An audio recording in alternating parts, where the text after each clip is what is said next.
Well, hello everybody. I'm Jerry Emge, a realtor with Keller Williams The Lakes in Lake Elsinore, California, and I produce these videos on a regular basis, usually at least once a week by Thursday morning. More often than not, I put out 2 or 3 a week. Each video that I put out is a new topic, and I try not to repeat myself, but I do some overlapping on occasion where I may expound on a previous video in a new video.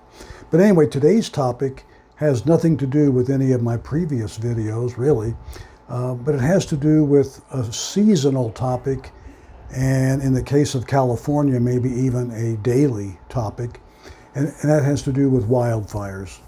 And what we want to try to do is protect your home and prevent fires from getting your home. You're probably not going to prevent fires. Mother Earth is very cruel sometimes, and it recycles itself, and sometimes there's arson involved in these fires, and sometimes it's just lightning strikes and other natural phenomena that happen that cause a fire.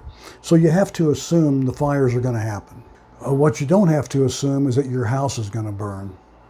And there are some definite things you can do to help prevent your house from burning.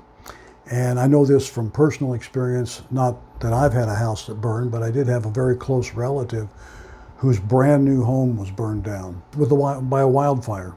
So I know exactly what this is all about.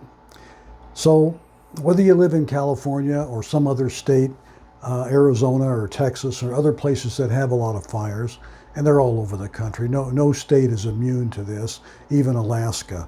So no state is immune.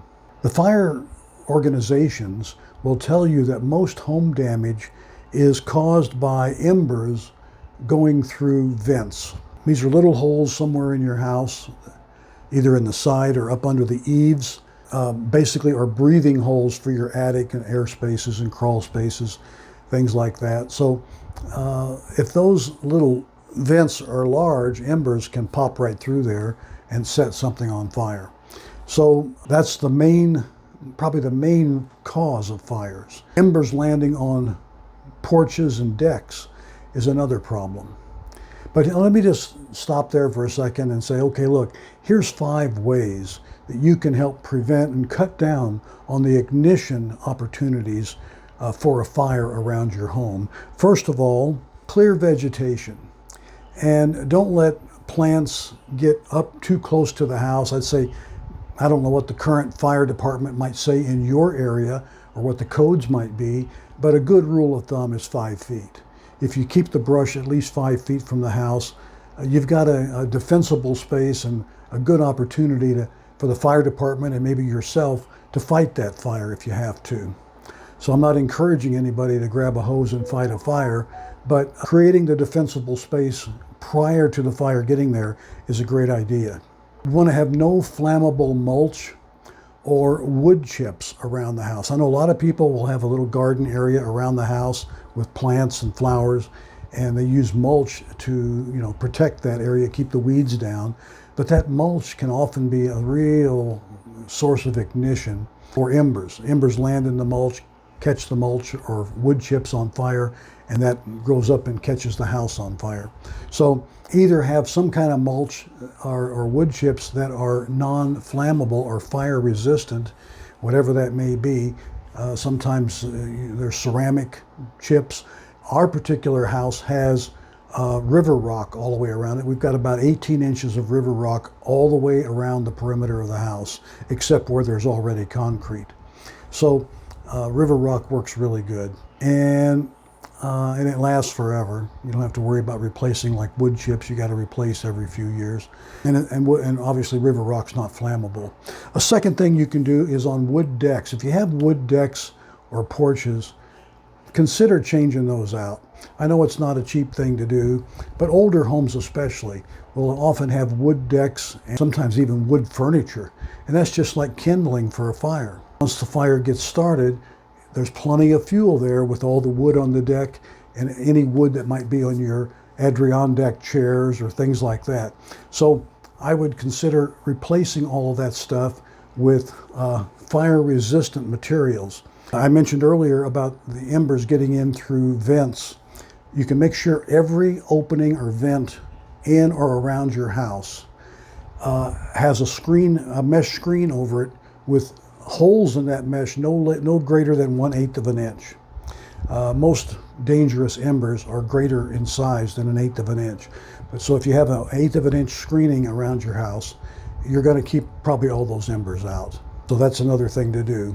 Fourth thing to do is pay close attention to that roof. Older homes especially, a lot of them had wood shake roofs or just wood shingles or other flammable type shingle material.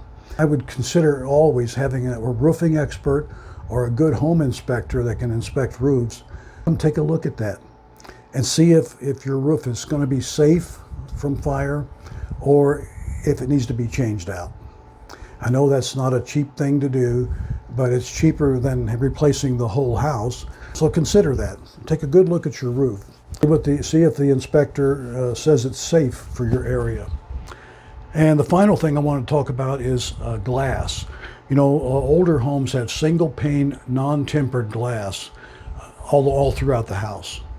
And while it looks nice and you know, it was the common thing to do years ago, non-tempered glass breaks easily, it cracks easily, and it's not heat resistant. So if the fire gets in or around your house, it can crack that glass quickly and glass can explode or fall out, allow flames to come right into the house.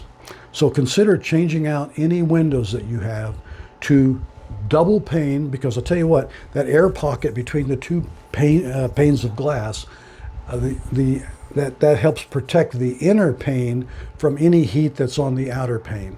So, and make sure all the glass is tempered so that it doesn't crack, and it offers a lot more protection and helps keep the house safe until the fire department gets there.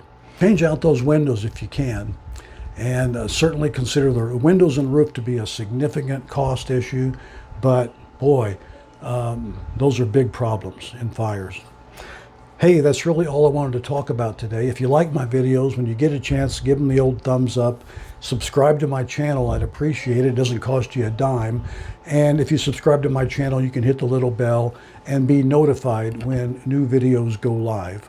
So here comes a little bit of information about me. If you need to pause the video and write down my phone number, email address, or office address, please feel free to do that. Get hold of me anytime. I'm always happy to talk about this video or any of my previous videos or even future videos. And until the next one comes along next week or sooner, thanks for watching and goodbye. Bye.